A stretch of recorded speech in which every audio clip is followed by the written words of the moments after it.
Hello, beautiful souls. My name is Jessie, and welcome back to another episode of Rewired to Inspire. This show where we'll dive into self-love, learn tangible ways to rewire the brain, and discovering your soul's purpose. The goal of Rewired to Inspire is to encourage listeners to begin doing the hard work, to get curious and open to maximizing your life. Our mindset shapes how we live. Depending on life events, traumas, and personal experiences, our mindsets are all vastly different. However, one thing we all have in common is the ability to rewire our mind, to change the narrative, and to pivot our lives. I hope you leave each episode with the belief that you are so worthy to live a life true to you. I look forward to chatting with you every single Tuesday and Thursday and helping you grow exponentially in all areas of your life. Without further ado, here's today's episode. Hello, you guys, and welcome back to my podcast. I'm your host, Jessie Brown, and I am thrilled to be jumping on the mic with you all today. Today, we are diving into episode number 57, which is crazy to say. The numbers climb every single recording, every single episode, and it's still just crazy to me that we are on this journey. Again, when I mentioned last week our year anniversary of starting this podcast, it still just blows my mind that I'm a podcast host and that I get to share my voice with you all every single week. So thank you for continuing to join in. If this is your first time tuning in to Rewire to Inspire, welcome. I am so happy to have you here. If you are tuning back in, thank you so much for tuning back in for another episode. I am so grateful to have you here. And for today, for number 57, we are going to be piggybacking off of an episode that I did a couple weeks ago. So episode number 53, the psychology behind growth.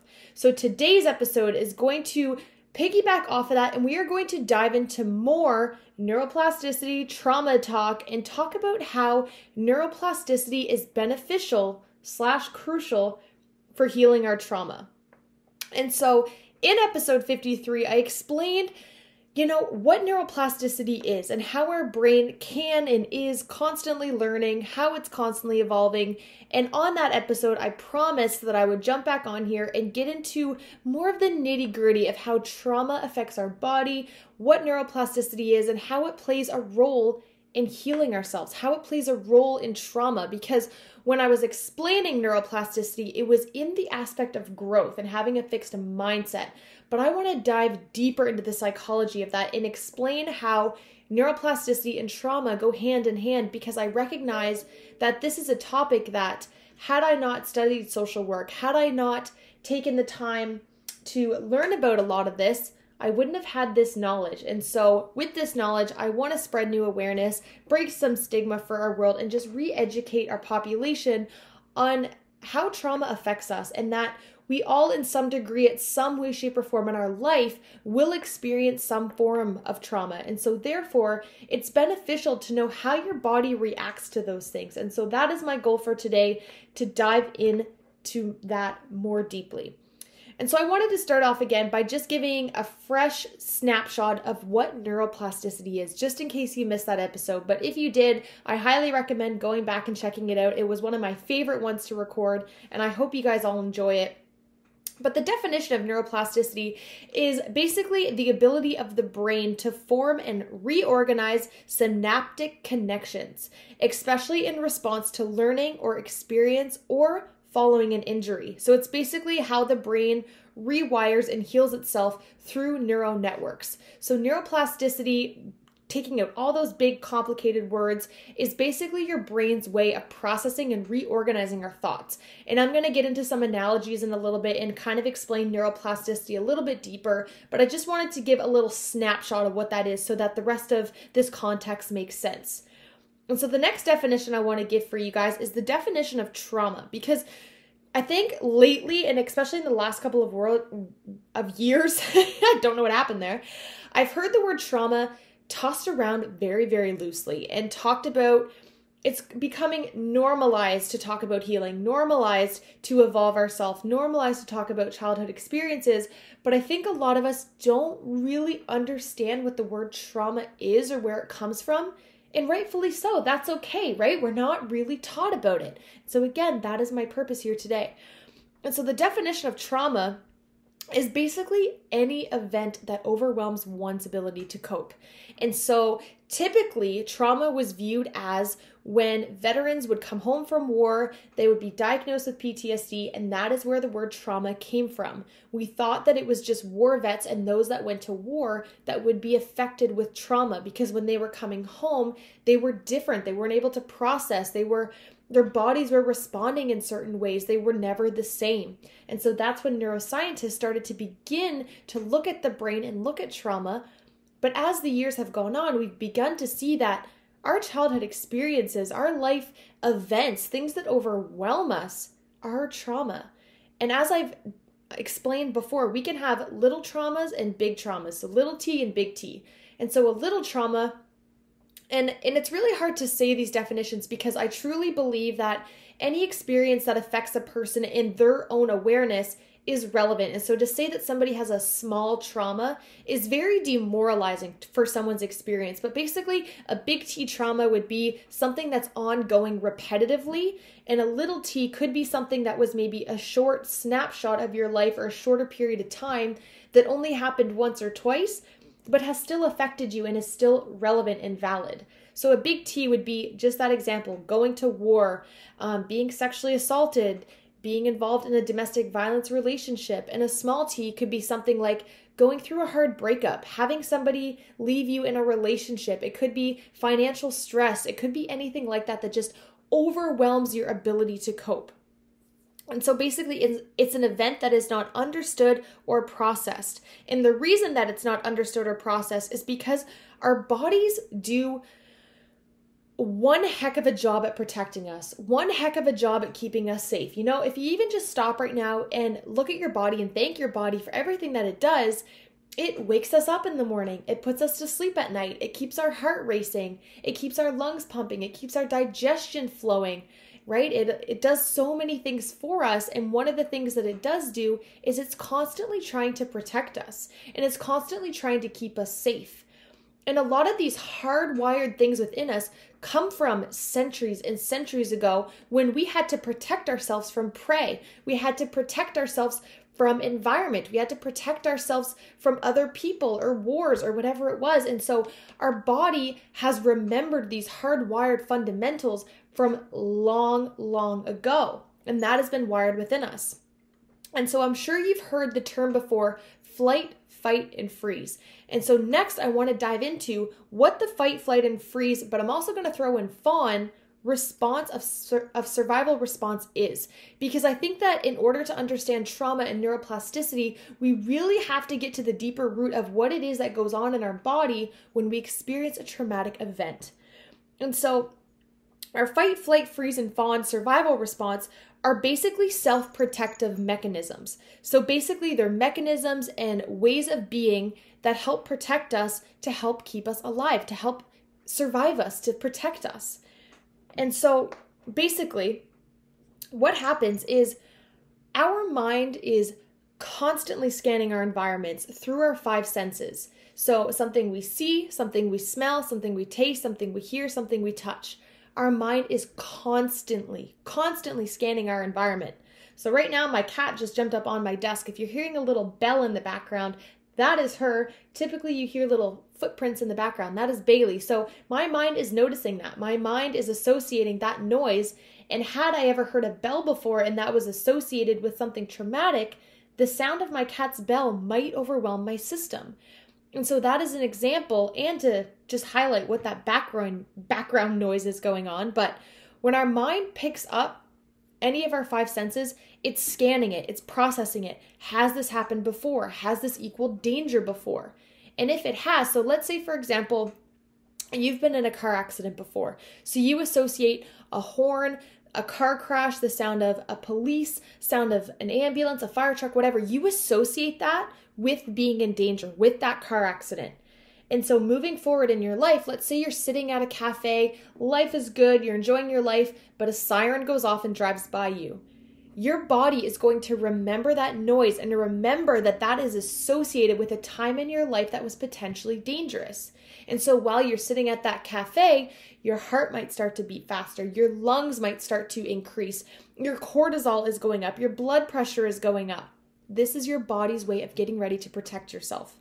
And so when that happens, and when our amygdala, which is, if I didn't already mention this, our amygdala is our body's alarm system. And basically that is what scans our environment through our five senses. It's basically like your school bell or a fire alarm. And when that goes off, hearing those sirens, uh-oh, alert, alert, alert, Jesse, you need to get ready to fight, flight, or freeze, or fawn. And then all those instances that I just mentioned happen, those butterflies in your stomach, the heart race, feeling anxious, feeling overwhelmed. I don't know what's wrong with me. Maybe it's a panic attack. What's going on? Because oftentimes when we're sitting at that cafe in that moment, our front of our brain is online, which is our thinking brain. And so when our amygdala goes off, our thinking brain goes offline. So we're not able to process through telling ourselves, I'm fine. Like that's just a siren. Like I'm fine sitting here. Because our prefrontal cortex or our hippocampus goes offline, meaning our logic brain goes offline. And so that is a really good example to just explain how sometimes things can happen in life and we don't really understand why they trigger us. And so that would be considered a trigger. So when we're triggered and we don't really know why, that can cause us to feel really unsure, develop social anxiety, not want to do certain things because we're not understanding why we're feeling the way that we're feeling. And so that is kind of my goal of today's episode, is to explain the science, the neuroscience, the psychology, the biology behind why this happens. Because again, had I not learned any of this, I likely would have lived my whole life wondering why certain situations overwhelm me insanely. Why people talking really loudly and at me is very triggering to me. Why certain things make me shut down. And before I did the work and was able to connect the dots of why that happens, I just felt like there was something wrong with me. And I had so many clients at my last job that they would just come in and sit down and say, what is wrong with me? Why does my body hate me? Why is my body out to get me? But the thing is, with our fight, flight, freeze, fawn response, and I'm hoping through my explanation that this is landing, that your body is not out to get you. Your mind is not out to get you. That is your mind and body's way of protecting you because it's associated with certain things with danger, and therefore it wants to protect you. And the interesting thing, super, super interesting thing, is that neuroscientists don't actually know how far back that is wired in our brain. So we can get triggered by some things, and it couldn't, and it potentially wasn't even things in our experiences that are associated with that danger. And so that is what we like to call epigenetics. So epigenetics is basically the hard wiring of our system that was in your mother and in your grandmother and in past ancestors that has been passed down. That is intergenerational trauma passed down neurologically through our systems. And so certain things can overwhelm us and cause us to do certain things, and we might literally have no idea why. And that is why I'm so passionate about encouraging folks to go to trauma, to notice your body, to notice your feelings, to notice how you respond to things and do the deeper work, because it is only then that we are able to bring neuroplasticity into play, to rewire our brain to move forward with our life. Because the thing is if we don't work to heal our mind, we don't work to heal our experiences, they will stay there forever and ever, because our mind is going to always just think that it is a threat and that it has to keep us safe. So you might be wondering, why the heck am I sharing all this with you? Why am I talking about trauma? Why am I talking about neuroplasticity? And so the reason I want to share all this with you is because when I began working at my last job, which was at a sexual assault healing center that I talk about quite often on my podcast, because it really has shaped the way I do my podcast, the way I live my life from a trauma-informed perspective, is because before I took that job, I knew none of this. Absolutely none of this. When they first explained trauma and fight and flight and our window of tolerance and psychoeducation and all those things, I was like, what? What does that mean? How does that affect me? How is that relevant to my life? And the more that I started learning and helping clients and building my caseload and working with folks, there was more and more stuff from my childhood and from my adolescence that was surfacing. I used to think that in the beginning of that job, I used to say, I have no traumas, like I'm going to be fine, I'm steel, like nothing can affect me, la la la. And then the more that I worked with folks and they were sharing their stories and their experiences, parts of my brain were going, I remember this, I have also experienced this, oh, I've also experienced that. And so I started noticing my body getting these psychological responses that I really didn't understand. And so again, I want to preface, it's not taught to us. So if you're sitting there right now thinking to yourself, I wonder if things in my childhood have stuck with me. I wonder if certain experiences that I've had I still remember. The answer is yes. The good, the bad, and the ugly. Our mind remembers to some extent, but it specifically remembers the ones that have overwhelmed us, caused us harm, caused us to react in a certain way so that our mind doesn't have to go through it again. So now I want to tie into neuroplasticity. Why it is I wanted to talk about trauma and neuroplasticity together. And so how does neuroplasticity work? So I want you to think of your brain like a big city with lots and lots of roads. So just think of a map with lots and lots of roads in it, and that is your brain. And there's a lot of traffic, and the traffic would be your thoughts. And some of the roads are faster than others, and some of them have more traffic than others, moving quickly and easily. These roads is where the traffic represents our established ways of thinking, feeling, and doing. So those roads that are just, I can go left, I know to go right, and I know to go straight again. I know to go left, I know to go right, I know to go straight again. We know the path. It's hardwired. It's within us, right? Those are our established ways of thinking, feeling, and doing. But every time that we think, feel, or do something the same way, we strengthen this road, making it faster, and it becomes quicker and easier for our brain to travel this pathway. So that would be like our habits, our beliefs, our routines, those things that are just hardwired in us to live the way that we do subconsciously because it just has worked for us for so long. So our mind knows, I can keep grooving like this because it's worked for me up to this point. But on the contrast, if a road wasn't built very well in the first place or it becomes blocked, so that would be like a trauma. So hold on to that. So if a road wasn't built well in the first place or becomes blocked, or we think, feel, or do something differently, we start to use a different pathway.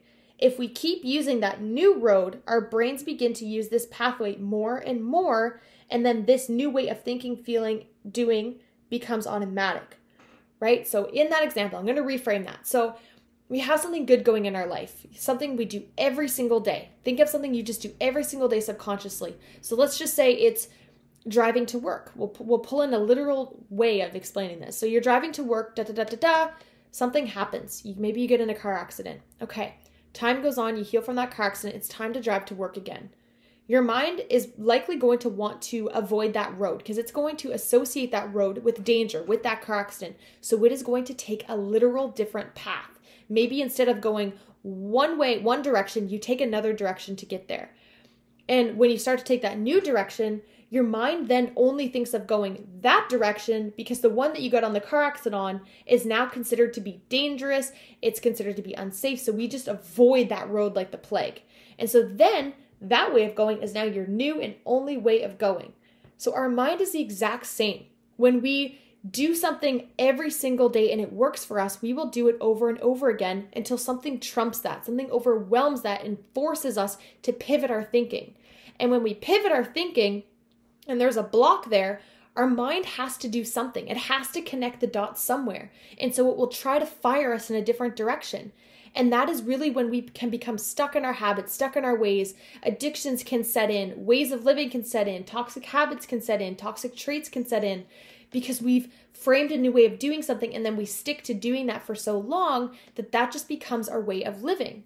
And so for so long, neuroscientists thought that our experiences as children and as adolescents was it. We had no capability to learn anything else. They used to think that our brain was like concrete and all the awareness and knowledge and ways of thinking were all that we were going to have.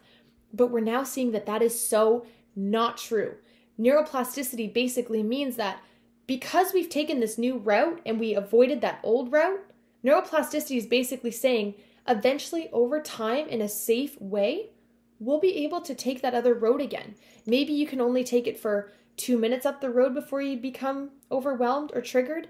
Maybe the next time you're able to go 5 minutes up the road. Maybe next time 10 minutes up the road. But slowly rewiring that path that it is possible to get there. I truly, truly hope this is landing because it is kind of a complicated subject to talk about and explain, but I really hope that it's landing for you guys. And I really want you to be thinking how this applies to your life. What are the ways in your life that maybe you've adapted your way of living to accompany maybe something that's happened in your life? What are the ways that you are subconsciously protecting yourself to avoid pain? Maybe there's certain people you avoid being around now, certain places you avoid being around, certain foods, certain smells, certain sounds, whatever it is to avoid that pain. And that is why, again, I am so passionate about going to going to therapy and healing, because that allows our mind the ability to lay down new neural pathways to allow our mind to relax. And I explained the analogy on my last podcast about DVDs, about how if we have a DVD and you get a scratch on that DVD, it starts to skip. It'll skip that part until it gets to a part that is not scratched anymore and then start to play normally. Our mind does the same thing. When we hit a bump in the road or something overwhelming, our mind tries to skip it by pulling the ripcord, pulling our thinking brain offline, and taking us away, which can then set in dissociation. And this is how trauma can begin to become stuck in the body.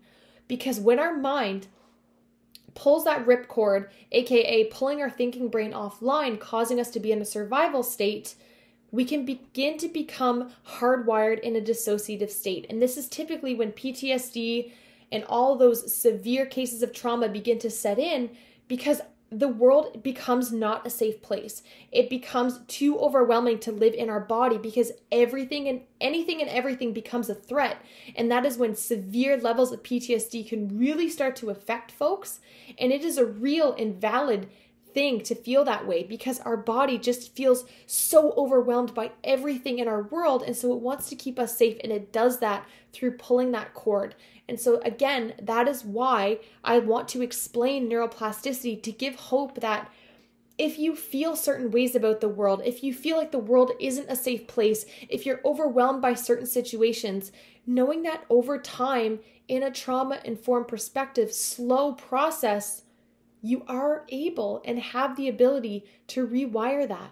And I know that because I've done it with so many of my clients. I've done it with myself. I've seen family members go through it.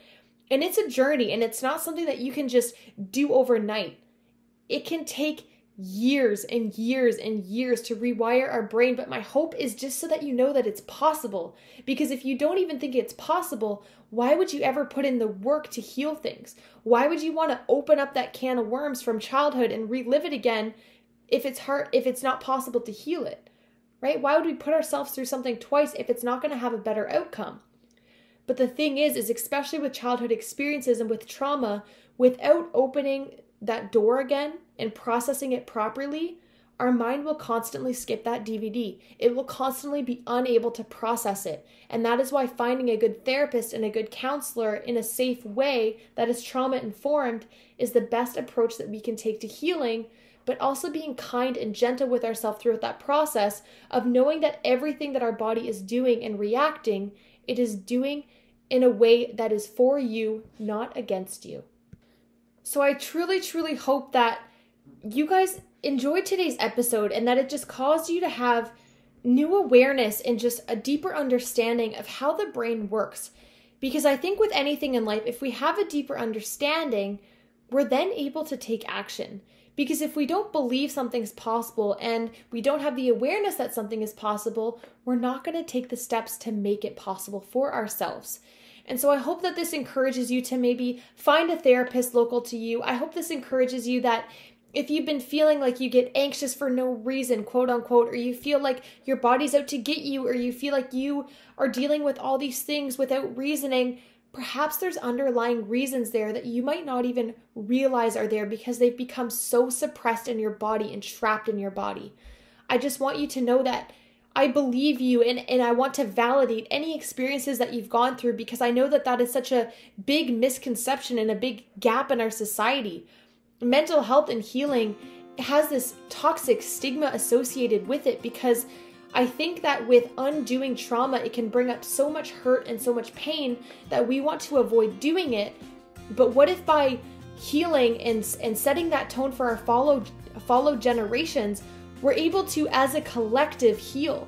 and normalize healing, because we've all gone through traumas, we've all gone through experiences, and it's all about working as a collective and normalizing that it's possible, it's valid, and that we're so worthy to do the work to become the best version of ourselves, to be able to show up for the best version of ourselves, to give our mind and our body that break that, yes, there's always going to be traumatic things, there's always going to be horrific incidences, but that we don't have to live in that every day. We don't have to feel exhausted every day, feeling like we have to protect ourselves at every second of every day. I truly hope you just put your hand on your heart for a second, acknowledge your experiences, acknowledge that you're worthy of healing, and that you're so deserving to live a life optimally true to you. Thank you guys so much for tuning into episode 57 of Rewire to Inspire. I plan on doing so much more content related to trauma in the brain, because I truly think it's a subject that is vastly dismissed by our society, and I want to rewire our global's perspective of mental health and rewiring the brain. Thank you all so much. I look forward to chatting with you next episode. Bye, you guys. Thank you all so much for tuning in to today's episode of Rewire to Inspire. I absolutely love connecting with you all, so make sure you're following me on Instagram. I am at JessieBrown13. If you enjoyed today's episode, please feel free to leave a review or share with someone you think will enjoy. I look forward to chatting with you all next episode. And remember, get out of your head and into your heart.